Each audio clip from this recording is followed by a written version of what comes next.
أعوذ بالله من الشيطان الرجيم. بسم الله الرحمن الرحيم.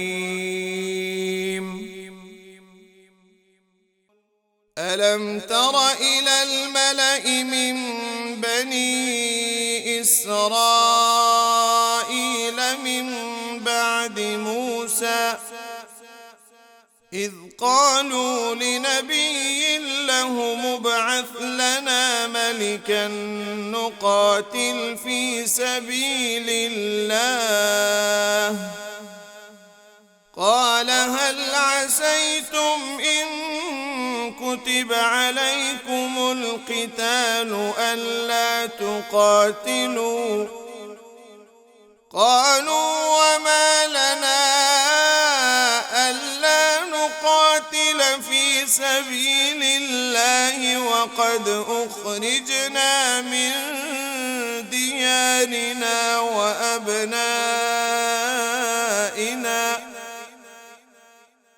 فلما كتب عليهم القتال تولوا إلا قليلا منهم والله عليم بالظالمين.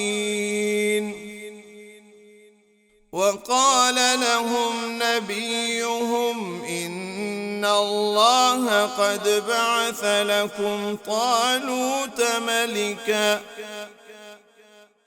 قالوا أنى يكون له الملك علينا ونحن أحق بالملك منه ولم يؤت سعة من المال قال إن الله اصطفاه عليكم وزاده بسطة في العلم والجسم والله يؤتي ملكه من يشاء